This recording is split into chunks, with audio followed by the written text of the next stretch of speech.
South India shopping mall లో block buster ఆషాఢం number 1 kilo sale.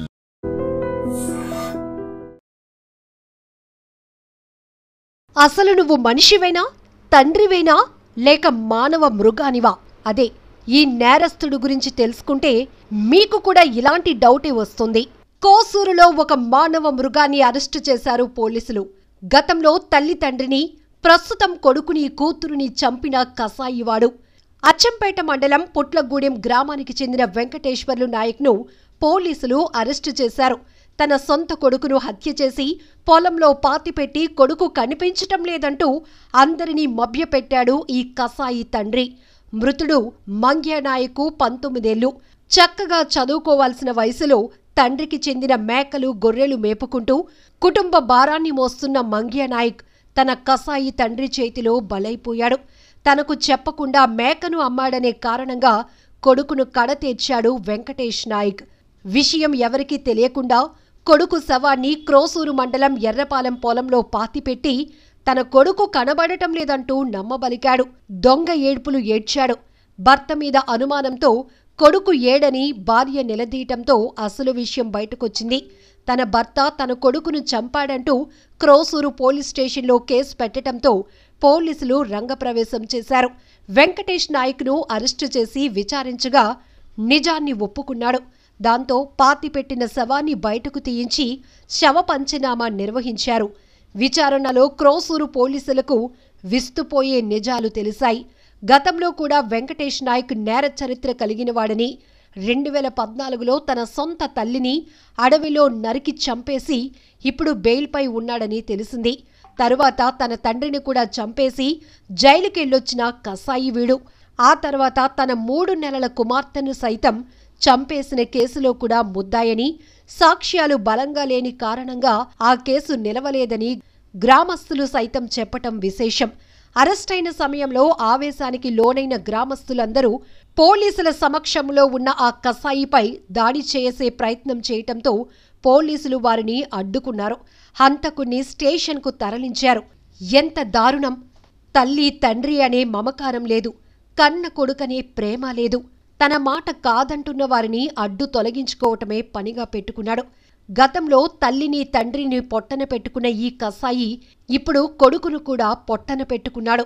ఈ విషయం వెలుగు చూడటంతో ఇన్ని హత్యలు చేసినవాడు, తన కుటుంబాన్ని పొట్టన పెట్టుకున్నవాడు ఎలా సమాజంలో బయట తిరగగలుగుతున్నాడు, ఎలా వీడిని తిరగనిస్తున్నారు అంటూ ప్రశ్నలు సంధిస్తున్నారు నెటిజన్లు. చక్కగా చదివించాల్సింది పోయి, మంచి భవిష్యత్ ఇవ్వాల్సింది పోయి, గొర్రెలు మేకలు మేపుకునేవాడిలా చేయటమే కాకుండా మేకను అమ్మాడనే కారణంగా కసాయిలా ప్రవర్తించి కన్న కొడుకునే కడతీర్చావా? నీలాంటి వాళ్ళు బయట తిరగకూడదు, ఊరికే ప్రమాదం నీలాంటి వాళ్ళు అంటూ గ్రామస్తులు తీవ్రంగా మండిపడ్డారు. అంతేకాదు నెటిజన్లు కూడా తీవ్రంగా ఫైర్ అవుతున్నారు.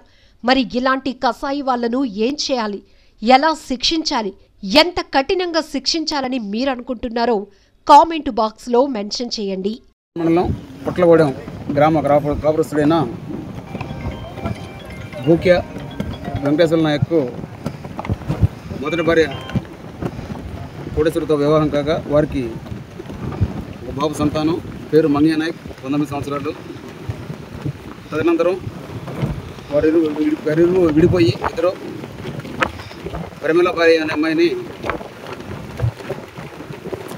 వెంకటేశ్వర నాయక్ వివాహం చేసుకున్నాడు. వారికి ఇద్దరు సంతానం. మొదటి భార్య సంతానమైన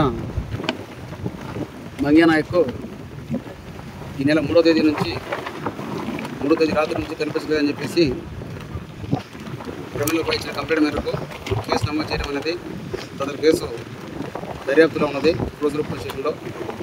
గత 3 నెలల నుంచి కూడా వాళ్ళు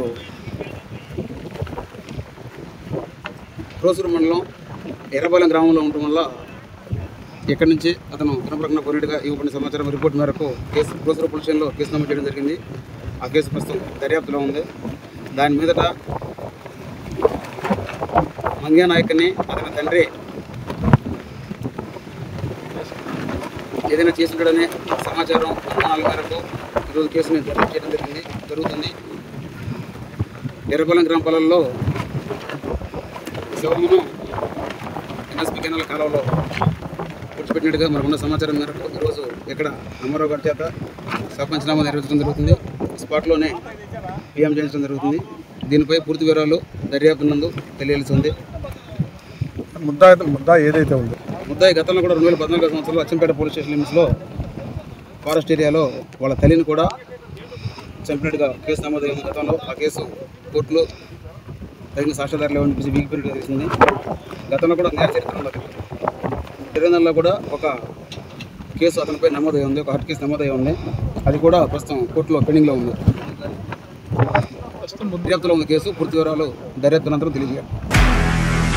నిజంగా ప్రస్తుతం ఉన్నటువంటి సమాజం దేనికి ప్రయారిటీ ఇస్తుంది? ఆర్థిక సంబంధాల చుట్టూ మాత్రమే తిరుగుతుంది. మళ్ళీ ఎన్నికలంగానే చాలా విరక్తి కలుగుతాం. మంచి అనిపిస్తుంది కదా, లేడీస్ కూడా ఛాలెంజింగ్ జాబ్స్ చేసినప్పుడు చాలా బాగుంటది. ట్రాఫిక్ అసిస్టెంట్స్ గా నియమించిన ట్రాన్స్జెండర్స్ అందరితో సాల్యూట్ చేయించుకుంటున్నారు. ఫుడ్ డెలివరీ ఇవ్వటానికి వెళ్ళినటువంటి డెలివరీ బాయ్ అనిల్ పై కళ్ళ ముందు